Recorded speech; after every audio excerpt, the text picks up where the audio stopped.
آدم کے مخصوص بیٹوں سے کہ میں نے تم پر لباس نازل کیا تا تو قیامت تک دنیا میں سے کوئی گھرانہ کوئی فرد ایسا لے کے آؤ جو کلیم کرے کہ لباس میرے لیے آیا. پوچھنا چاہ رہا ہوں اور کریں گے آپ. لوگوں نے یہ تو کہا میں خلیفہ ہوں, لوگوں نے یہ تو کہا ہم صحابی ہیں, لوگوں نے یہ تو کہا ہم امیر المومنین ہیں, مگر آج تک کسی نے یہ دعویٰ نہیں کیا کہ جنت سے میرے لیے لباس آیا. اور اللہ کہہ رہا ہے ہم نے لباس نازل کیا. تو جب ساری دنیا خاموش ہے اس لباس پر اور صرف ایک بات آئی کہ یہ دو شہزادے ہیں جن کے لیے لباس آیا. توجہ چاہ رہا ہوں کہاں سے آیا؟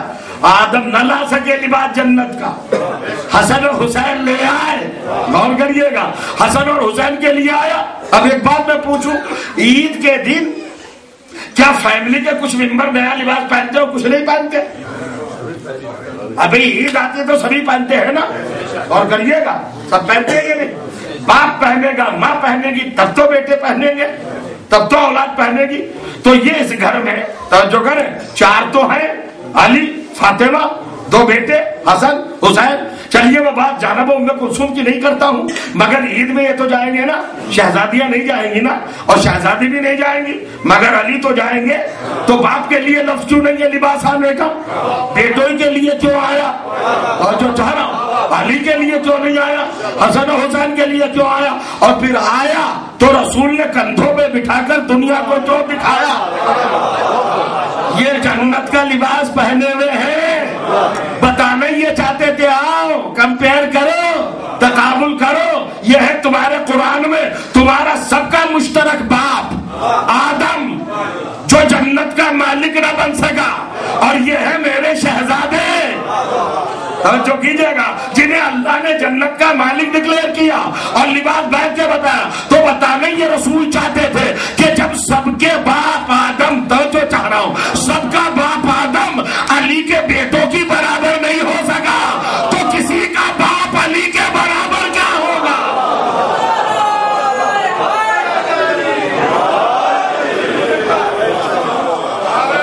بڑی گہری گہری باتیں ہیں.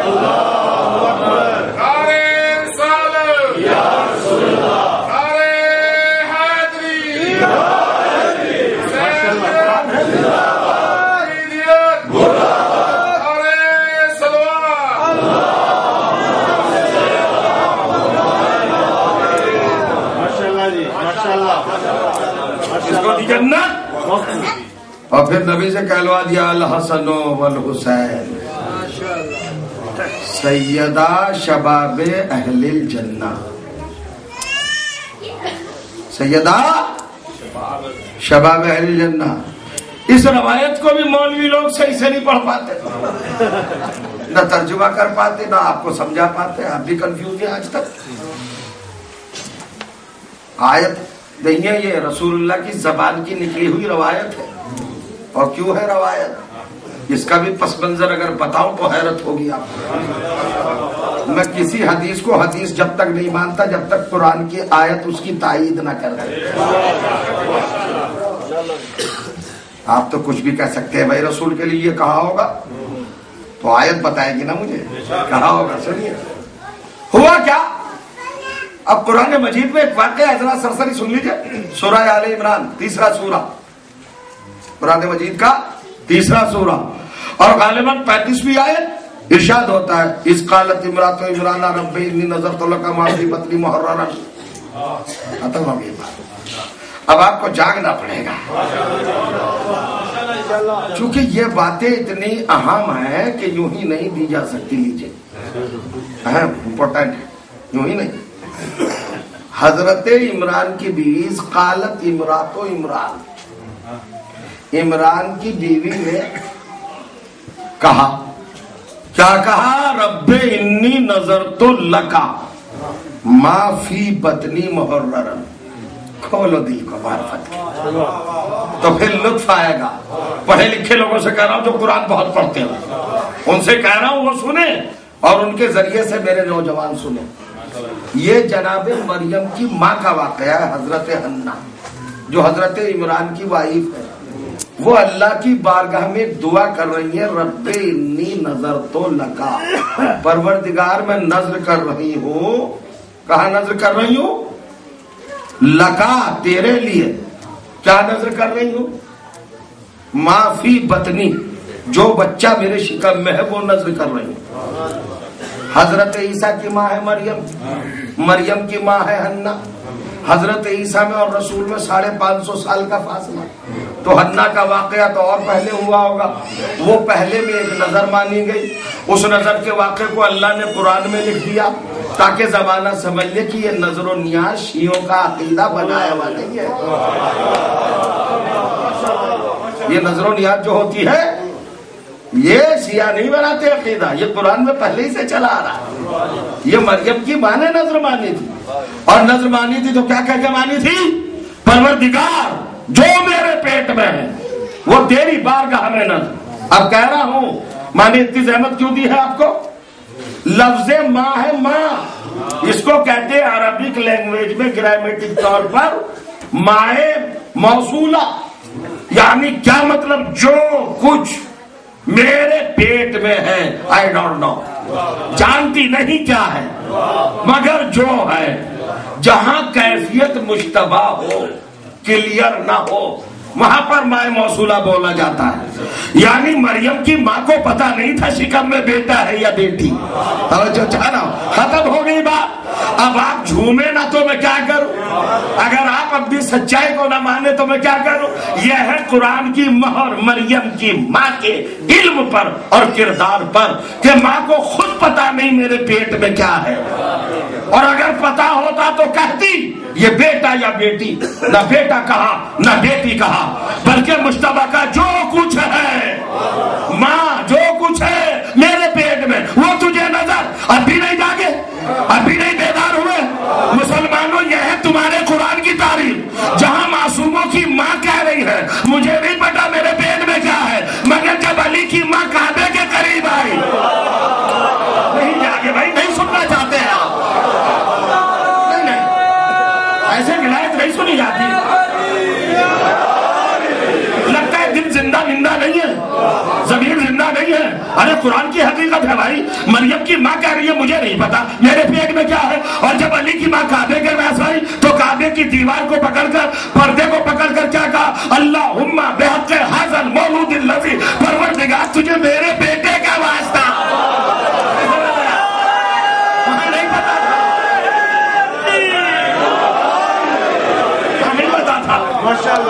یہ ہے آپ اتنی محنت کر رہے ہیں، آپ کا حق بنتا ہے کہ جو آپ بات کر رہے ہیں میں اس کے لیے ایک وارننگ دے دوں جو لازمی اور واجب ہے. خیال کرنا علی کے دشمن، خیال کرنا علی کے دشمن کئی جماعتوں میں ڈل رہے ہیں. خیال کرنا علی کے دشمن کئی جماعتوں میں ڈل رہے ہیں. ہے بغض حیدر کی آگ ایسی جہاں منافق جل رہے ہیں. ہے بغض حیدر کی آگ ایسی جہاں منافق جل رہے ہیں. علی کے کھا کے، علی کو بھونکے، یہ تیرا درد ہے وگرنہ ملا تیرے جیسے ہزاروں کتے علی کی ٹکڑوں پہ پل رہے ہیں.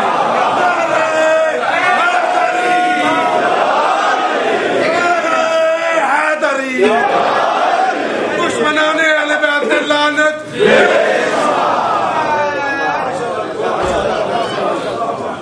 ارے یہ جو میں بار بار کہتا ہوں نا آپ سے کہ آپ سنا کیجئے خوش ہو کے، چہرے گلاب کی طرح کھل جائے. علی کے فضائل جب ہوں تو چہروں پہ پھٹکار نہیں ہونا چاہیے.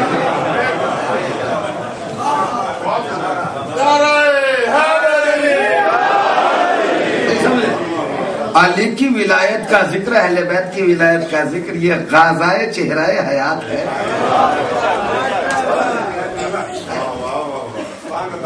آپ پتہ نہیں کہاں کھو جاتے، کھویا مت کیجیے. میں چاہتا یہ ہوں کہ آپ سمجھ لیں کہ اہل بیت کیا ہے، تاکہ پھر وقت ضائع نہ کرنا پڑے کہ بھائی نماز پڑھو، روزہ رکھو، حج کرو، زکات کہنے کی ضرورت ہی نہیں. پھر اہل بیت والے بن جائیں گے تو خود ہی کریں گے. یہ جتنے بھی لوگ اپنا بات کر رہے ہیں نا بھائی نماز پڑھو، ایک بھی نہیں پڑھے گا، کیونکہ تم نے بتایا ہی نہیں نماز کیا ہے، تم نے بتایا ہی نہیں نماز کس کی امانت ہے، تم نے بتایا ہی نہیں نماز قبول کیسے ہوگی۔ تو جب یہی نہیں بتاتے تو کہاں پڑھوا لو گے قوم کو نماز؟ غور کریے گا، روزہ رکھو جی بے عمل ہو رہی، یہ قوم یہ ہو رہی، 1400 سال سے مولوی سمجھا رہا ہے لیکن قوم کو نہیں سمجھا پایا۔ میں قوم سے کہتا ہوں کہ یہ مولویوں کو سمجھانا شروع کر دیں۔ اچھا خواہ کا اختلاف اور یہ کنٹراڈکشن اور ٹکراؤ اور تصادم اہل بیت اور نماز میں، پہلی بات تو یہ کہ جب کوئی پڑھتا جی نماز نہیں پڑھتے لوگ، آپ کو کیا پتہ نہیں پڑھتے؟ یہ بدگمانی، یہ کیا ہے؟ بدگمانی، سوء ظن۔ غور کریے گا۔ اچھا ساری دار شب داری کی صاحب ماتم کیا، صاحب ماتمیوں نے اور صبح کی نماز نہیں پڑھی، آپ کو کیا پتہ پڑھی یا نہیں پڑھی؟ آپ تو جا کے سو گئے تھے، آپ نے رات بھر ماتم کیا تھا ماتمیوں کے ساتھ، جو آپ نے صبح کو فتویٰ پھینک دیا کہ نماز نہیں پڑھی کسی نے۔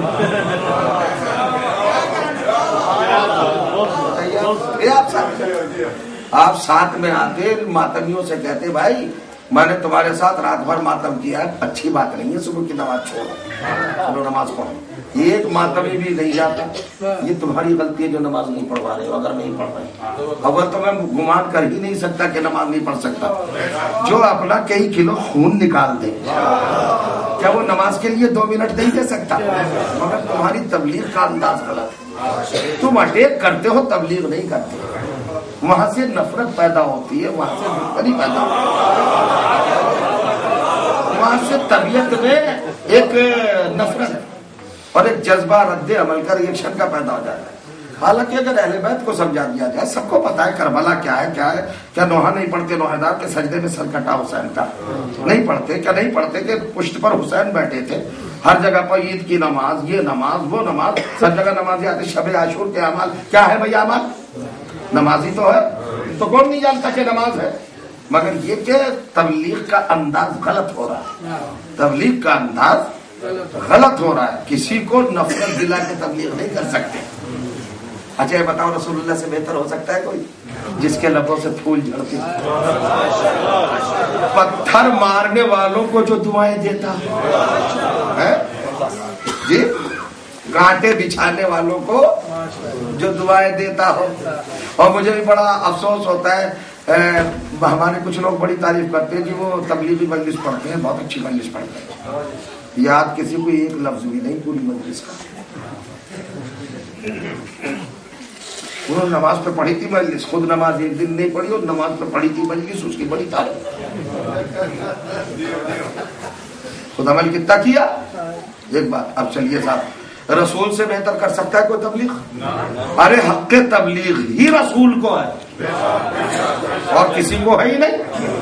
میں بات پوچھنا چاہ رہا ہوں اور وہ آپ سوچ لیجئے بہت اچھی طرح، رسول اللہ پتھر کھائے تو دعائیں دے، ابو جہل پریشان ہے، کیسے ٹینشن میں کیسے لائیں، کچھ غلط لفظ کیسے کہلوائے، بڑی محنت کی ہے اس بات پر لوگوں نے، چونکہ ادھر سے آیت آ گئی تھی کہ یہ تو وہی کے بلاوا کوئی بولتا ہی نہیں، تو رسول کو اتنا زیادہ حد سے زیادہ ستایا کہ یہ کوئی خلاف وہی کچھ بول دے، نہیں بولا نا، کبھی نہیں بولا نا، تھک گیا کفر شرک، تھک گیا، پتھر مار رہے یہ کر رہے۔ اچھا ادھر فرشتوں کی فوج تیار کھڑی ہے کہ اسے ابو جہل کو مار ڈالے، پیس ڈالے، رون ڈالے پیروں کے نیچے، رسول اللہ لگا نہیں، الگ ہٹو، میرے اخلاق کا مظاہرہ ہے، میری تبلیغ کا انداز ہے، میں بتانا چاہتا ہوں تبلیغ کیسے ہوتی ہے۔ لیجیے صاحب، اتنے بڑے مقام پر محمد کھڑا ہے جہاں کافر بھی شرمندہ ہو کر چپ ہو گیا، وہاں پر اب آیت آتی ہے ادعو الی سبیل ربک بالحکمت والموعظۃ الحسنہ، رسول ان لوگوں کو اگر دین کی طرف بلاؤ تو حکمت کے ساتھ بلاؤ، اور انہیں اگر تبلیغ بھی کرو تو حسنہ، خوبصورت، ڈانٹ کے نہیں۔ تو جب رسول کو حق نہیں ڈانٹ کے تبلیغ کر دیتا نہیں ہے نا۔ اب بڑے بڑے صاحب بہت بہت بڑی تعداد، ایک شعر آیا بہت سنتا ہوں میں، بہت سنتا ہوں، ایک شعر آیا تبلیغ کے عنوان سے، چھوڑ کر سجدوں کو توہین محرم نہ کر، سنا شعر؟ یاد ہے؟ بہت اچھا ہے نا۔ چھوڑ کے سجدوں کو توہین محرم نہ کرو، بے نمازی ہو تو شبیر کا ماتم نہ کرو. اب چپ بیٹھے شاید متفق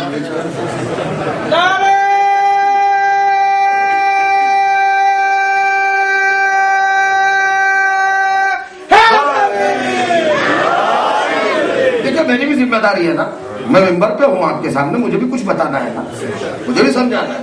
اب ایک شعر آیا تھا، چھوڑ کے سجدوں کو توہین محرم نہ کرو، بے نمازی ہو تو شبیر کا ماتم نہ کرو. اس میں شعر کہنے والے نے ایک دا تو اسلام کی اہمیت بتائی ہے اور عبادت کی کہ عبادت بڑی اہم ہے، دوسری طرف ہمیں ایک فتویٰ دیا کہ ماتم نہ کرو، ہے نا. تو شعر اچھا ہے نا، چھوڑ کے سجدوں کو توہین محرم نہ کرو، بے نمازی ہو تو شعر میں اچھا نہیں سمجھتا ہے، بہت غلط شعر ہے. صاحب کیوں غلط شعر ہے؟ پہلی بات تو کہ پہلے ہی سے بے نمازی بھی ہے، ایک کام کرتے تو وہ بھی چھڑوا دے، کچھ رہی نہیں ہمارے پاس.